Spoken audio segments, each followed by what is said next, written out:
दोस्तों ये कहानी कुछ दोस्तों के बदले की होने वाली है, जहां एक अनजान व्यक्ति चीयरलीडर्स के ग्रुप में से एक एक करके उन लोगों को मारने लगता है। अब सवाल ये है कि क्यों कातिल एक एक करके सबको मार रहा है? क्या इस कत्ले आम के पीछे कोई कहानी छुपी है? जानेंगे हम इस कहानी में। तो अब समय को और वेस्ट ना करते हुए चलिए शुरुआत करते हैं आज के इस अमेजिंग वीडियो की। Hollywood silver screen presenting bring it on. कहानी की शुरुआत 2002 के हाई स्कूल चीयरलीडिंग कंपटीशन को दिखाते हुए होती है, जहां सबसे पहले ग्रीन नाइट्स नाम का चीयरलीडिंग ग्रुप अपनी डांस परफॉर्म कर रहा होता है। उनकी परफॉर्मेंस को दो लड़कियां बड़े ध्यान से देख रही होती। ये दोनों लड़कियां डायब्लोस चीयरलीडिंग ग्रुप के कैप्टन और वाइस कैप्टन होती। ग्रीन नाइट के स्टंट्स देखकर डायब्लोस ग्रुप के कैप्टन सैंड्रा नाम की एक लड़की से कुछ नए स्टंट परफॉर्म करने को कहती है। हालांकि उन्होंने पहले से स्टंट की प्रैक्टिस नहीं की थी, लेकिन फिर भी सैंड्रा इस बात के लिए मान जाती है। मगर जाने से पहले टीम की कैप्टन सैंड्रा की नाक पर मार देती है, जिस वजह से सैंड्रा की नाक से खून आने लगता है। मगर सैंड्रा की सिस्टर आके उसको समझाती है कि इन लोगों पर ध्यान मत दो, तुम अपनी परफॉर्मेंस पर फोकस करो। जल्द ही डायब्लोस ग्रुप की परफॉर्म करने की बारी आ जाती है। सभी लोग मिलकर काफी अच्छा डांस परफॉर्म करते हैं। फाइनल एक्ट का टाइम आता है, जहां सैंड्रा काफी अच्छे से उस स्टंट को परफॉर्म करती है, लेकिन एक्ट के लास्ट मोमेंट में उसे एक लड़की के ऊपर अपना पैर रखकर खड़ा होना होता है। सैंड्रा ऐसा ही करती है, मगर जिस लड़की के ऊपर उसने पैर रखा होता है वो सैंड्रा से काफी जलती थी। इसीलिए मौका मिलते ही किसी की नजर में आए बिना वो लड़की सैंड्रा को डिसबैलेंस करके नीचे गिरा देती है। जमीन पर सर के बल गिरने की वजह से सैंड्रा की गर्दन टूट जाती है और उसकी वहीं पर मौत हो जाती है। अब कट टू नेक्स्ट सीन। कहानी प्रेजेंट टाइम में साल 2022 में आती है, जहां पर हम एबी नाम की एक लड़की को देखते हैं। पढ़ते पढ़ते एबी की आंख लग गई थी, जिस वजह से वो अपने प्रैक्टिस के लिए लेट हो जाती है। एबी जल्दी भागते हुए अपने स्कूल पहुंचती है, जहां पर वो अपने दोस्तों के साथ डांस प्रैक्टिस करना शुरू कर देती है।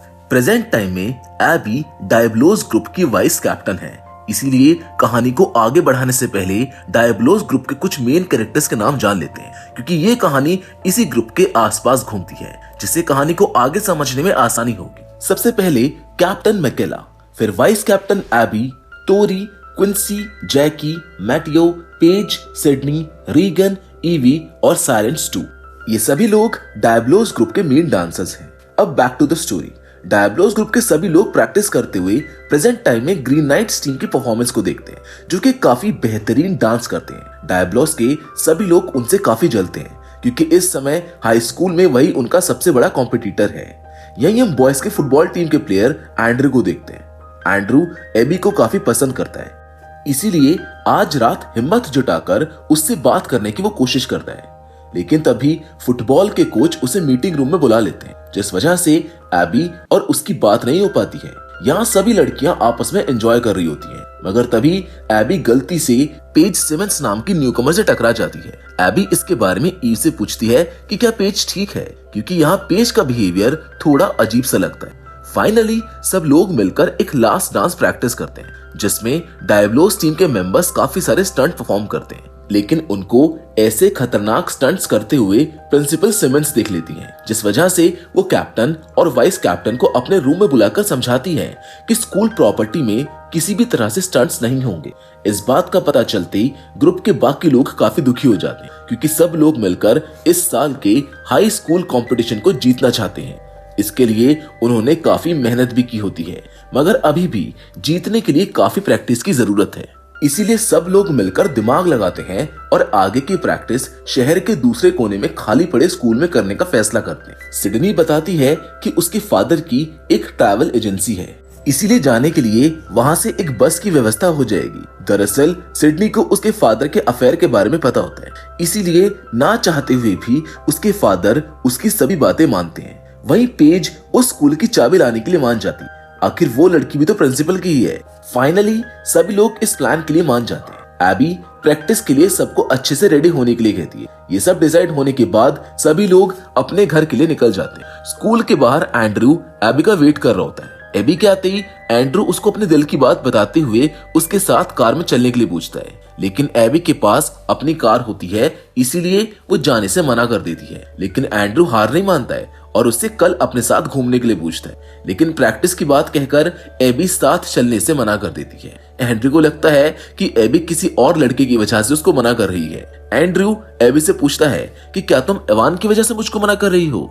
इस बात से नाराज होकर एबी वहां से चली जाती है, लेकिन तभी इवान पीछे से आकर एबी से बात करने की कोशिश करता है, लेकिन एबी उससे बात करने में कुछ खास इंटरेस्टेड नहीं होती है, इसीलिए जल्द ही वो वहां से चली जाती है। इसके बाद हम मैकेला को अपने घर में देखते हैं। उसे महसूस होता है कि कोई उसके घर में है। ये चेक करने के लिए वो नीचे जाती है, लेकिन उसको वहां पर कोई नहीं मिलता, इसीलिए वो अपने रूम में वापस आ जाती है। मगर वापस आते वक्त वो ये नोटिस करना भूल जाती है कि उसका दरवाजा अभी भी खुला हुआ है। खैर, जब मैकेला अपने कमरे में वापस आती है, तभी कोई पीछे से आकर उसका गला घोटकर उसको मार डालता है। अब कौन है ये किलर?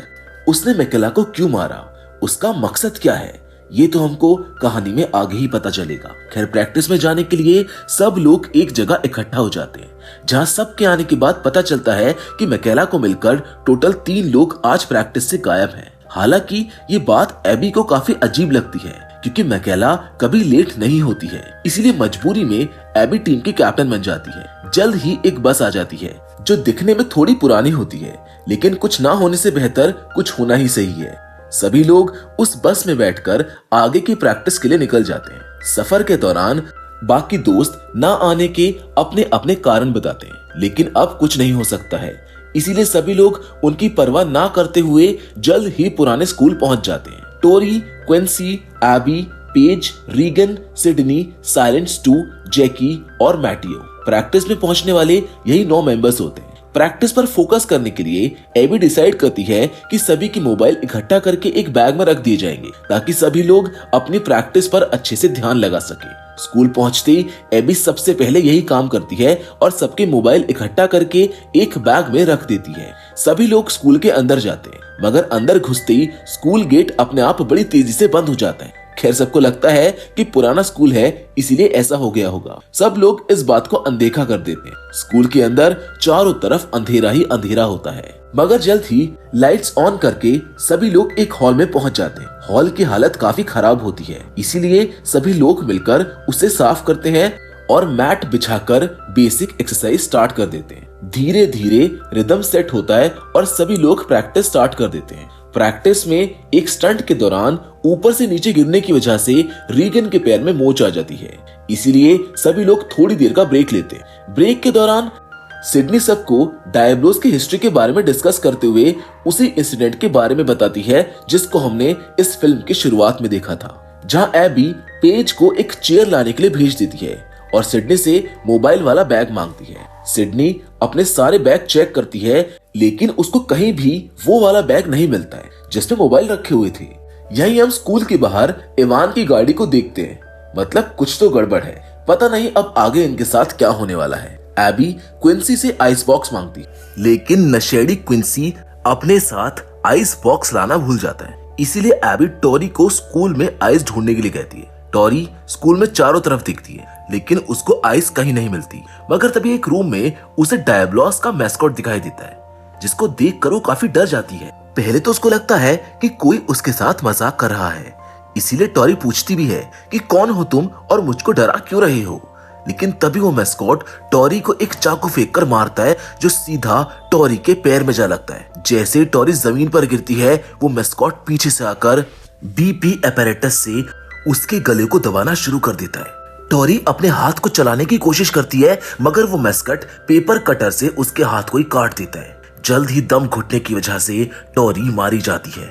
इधर इस बात से अनजान बाकी लोग आपस में बात कर रहे होते हैं। इसी बीच सिडनी को बाथरूम आती है। सिडनी बाकियों से अपने साथ चलने के लिए पूछती है, लेकिन बाकी लोग मना कर देते, इसीलिए वो अकेले ही वॉशरूम के लिए निकल जाती है। वहीं मौके की तलाश में बैठा क्विंसी उसी के पीछे चला जाता है, लेकिन सिडनी काफी आगे निकल गई थी, इसीलिए वो उसको कहीं नहीं मिलती। उधर बाथरूम को चेक करते वक्त सिडनी का पैर एक बेयर ट्रैप में फंस जाता है। सिडनी खुद को निकालने की कोशिश कर ही रही होती है कि तभी वही मैस्कट पीछे से आकर सिडनी का सर टॉयलेट सीट पर दे मारता है। सिडनी खुद को संभालती उससे पहले ही वो मैस्कट उसका सर पकड़ के पानी में डुबा देता है, जिससे सिडनी भी मारी जाती है।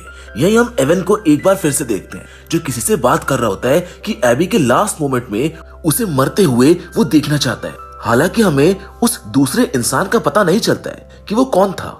इधर सिडनी का पीछा करते हुए क्विंसी भी बिल्डिंग में चारों तरफ घूम रहा होता है। घूमते घूमते क्विंसी मेन गेट तक पहुंच जाता है, मगर काफी कोशिश करने के बाद भी जब गेट नहीं खुलता है तो वो नीचे बेसमेंट की तरफ जाने लगता है, लेकिन वो दरवाजा भी दूसरी साइड से बंद होता है। क्विंसी कोशिश कर ही रहा होता है कि तभी कोई ऊपर से उसे पैरालिसिस डांट मार देता है, जिससे क्विंसी की हालत काफी खराब हो जाती है। वहीं हम दूसरी ओर हॉल में जैकी और मैटियो मिलकर सिडनी को परेशान करने का प्लान बना रहे होते हैं। वहीं पेज काफी डर रही होती है कि कहीं उसकी मॉम को ये पता न चल जाए कि उसने चाबी चुरा ली है। मैटियो और जैकी अपने मिशन के लिए निकल जाते हैं। वहीं पेज भी उनके पीछे बाहर निकल आती है ताकि वो थोड़ी फ्रेश एयर ले सके। स्कूल में घूमते घूमते वो लोग देखते हैं कि क्विंसी दूसरी तरफ खड़े होकर उल्टी सीधी हरकतें कर रहा है। उन्हें लगता है कि शायद क्विंसी और टोरी यहीं इंटीमेट हो रहे हैं, मगर दरवाजे के दूसरी ओर कोई पीछे से आकर क्विंसी की पीठ में कुल्हाड़ी मार देता है, जिससे वो काफी घायल हो जाता है। वहीं दूसरी ओर एंड्रे और डैनी को एबी और टोरी का पीछा करते हुए हम इस स्कूल की तरफ आते हुए देखते हैं। खैर जैकी और मैटियो हॉल में वापस आते हैं, जहां पर वो एबी के कहने पर फिर से प्रैक्टिस स्टार्ट कर देते हैं। प्रैक्टिस के दौरान हाई लिफ्टिंग में पेज नीचे गिर जाती है, जिस वजह से सब लोग 10 मिनट का ब्रेक लेते हैं। जैकी उठकर वॉशरूम के लिए चली जाती है। वहीं रीगन को एक किताब मिलती है जिस पर सभी के कोड नेम और उनके पॉइंट्स लिखे होते हैं। तभी बाथरूम से जैकी के चिल्लाने की आवाज आती है। जाकर देखने पर पता चलता है कि सिडनी की मौत हो गई है। बगल वाले बाथरूम को चेक करने पर पता चलता है कि किसी ने सभी के मोबाइल फोन को निकालकर टॉयलेट में डाल दिया था, जिसे कोई भी बाहर कांटेक्ट ना कर सके। सब लोग काफी डर जाते हैं और वहां से भागना शुरू कर देते हैं। एबी समझ जाती है कि कोई उनको मारने की कोशिश कर रहा है और जो मर चुका है उसके कोड नेम के आगे टिक लगा हुआ है, इसीलिए सब लोग जल्द से जल्द यहाँ से निकलने का फैसला करते हैं। इस कत्लेआम के लिए सबको एवन पर शक हो रहा होता है कि कहीं वही तो सबको नहीं मार रहा है, मगर पेज सबको बताती है कि ये भी तो हो सकता है कि किलर हम में से ही कोई हो, क्योंकि उसे हमारे बारे में बहुत कुछ पता है। इसीलिए एबी के कहने पर सब लोग एक प्लान के साथ टीम्स में स्प्लिट हो जाते हैं। रीगन के पैर में चोट थी, इसीलिए रीगन और जैकी हॉल में रुकते हैं। बाकी लोग बाहर निकलने का रास्ता ढूंढने के लिए निकल जाते हैं। पेज काफी डर रही होती है, लेकिन एबी उसको समझाती है कि हम सब साथ हैं और हम तुम्हें कुछ नहीं होने देंगे। रास्ता ढूंढते हुए वो लोग एक रूम में पहुंचते हैं, जहां रूम में घुसते ही वो लोग अपने सामने टोरी की बॉडी को छत से लटका हुआ देखते हैं। सब लोग काफी डर जाते हैं, सब वहां से भागना शुरू कर देते हैं, मगर तभी वही मस्कट जो अब तक सबकी जान ले रहा था, बो एंड एरो से उनके ऊपर हमला कर देता है। सब लोग जैसे तैसे खुद को बचाकर वहां से भागते हैं। इसी बीच मैटियो को अकेला पाकर मस्कट उसके ऊपर हमला कर देता है। इस हमले में मैटियो के हाथ में एक तीर लग जाता है।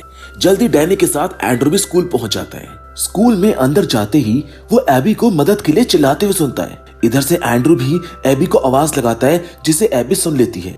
एबी एंड्रू को ढूंढने लगती है, मगर इसी बीच उसको घायल क्विंसी मिलता है, जो अपनी आखिरी सांसें ले रहा होता है। जल्द ही क्विंसी की भी मौत हो जाती है।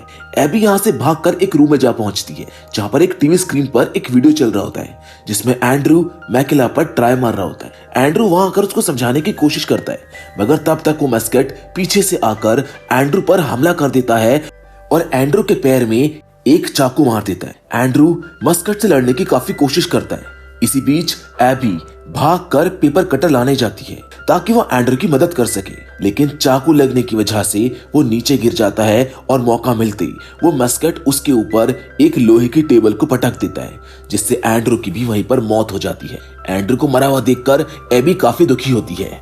इधर घायल मैटियो डैनी को देखकर उसे सब कुछ बता देता है, मगर डैनी को ये सब मजाक लगता है। लेकिन तभी वो मस्कट आकर डैनी को अपने एरो से हिट कर देता है, जिस वजह से उसकी भी मौत हो जाती है। सब लोग भागकर हॉल में वापस आ जाते हैं। लास्ट में पेज भी वापस आ जाती है। उसी का पीछा करते हुए मस्कट भी हॉल में आ जाता है, जहाँ पर एबी उससे पूछती है कि तुम कौन हो और हमको क्यों मार रहे हो। मगर तभी पेज कहती है कि शायद मुझको पता है कि ये कौन है। ये कहते ही वो अपना चाकू निकाल लेती है और रीगन की गर्दन पर रख लेती है। हंसते हुए वो मैस्कॉट अपना मास्क उतारता है, जहां पर हमको पता चलता है कि ये कोई और नहीं बल्कि ईवी है जो कि पेज के ट्विन सिस्टर है। यहाँ खुलते हैं इस कहानी के सारे राज। दरअसल ये दोनों प्रिंसिपल सिमंस की बेटी है और जो लड़की मूवी की शुरुआत में गर्दन टूटने की वजह से मरी थी वो प्रिंसिपल सिमंस की ट्विन सिस्टर थी, यानी कि पेज और ईवी की आंट। इनके आंट को नीचे गिराने वाली कोई और नहीं बल्कि एबी की मॉम थी।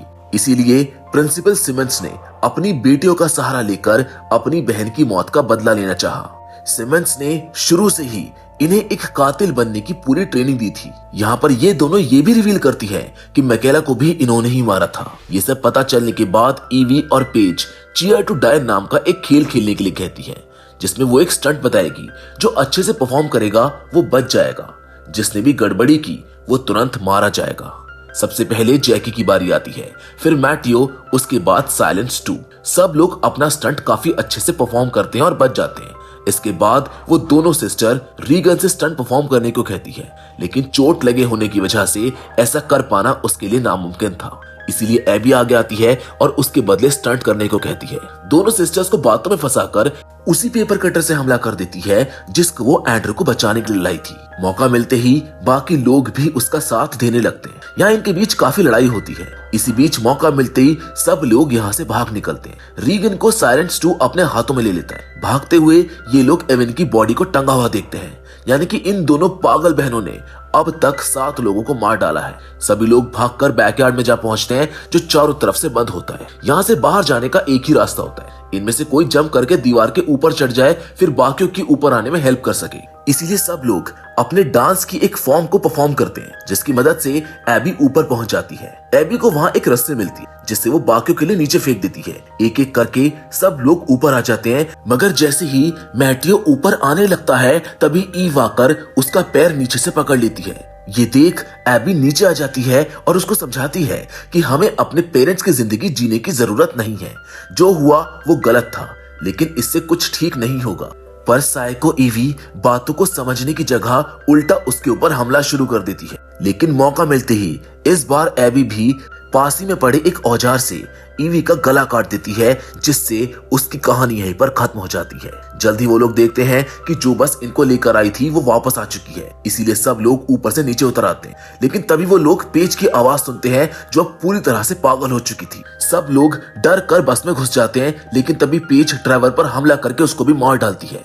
इसीलिए एबी अपने हाथों कमान लेती है और बस चलाना शुरू कर देती है। भागकर पेज उसकी बस के सामने आ जाती है, लेकिन इस बार एबी भी रुकती नहीं है और बस को सीधा उसके ऊपर चढ़ा देती है। जल्द ही पेज का किस्सा भी खत्म हो जाता है, जिसके बाद सीन शिफ्ट होता है जहां पर हमें हाई स्कूल फेस्ट के फाइनल्स को दिखाया जाता है, जहां ग्रीन नाइट्स काफी शानदार परफॉर्मेंस दे रही होती है। वहीं डायबलोस ग्रुप में कई सारे नए लोग जुड़ चुके हैं। डायबलोस ग्रुप अब और भी बड़ा हो गया है। जल्द ही डायबलोस की भी बारी आ जाती है।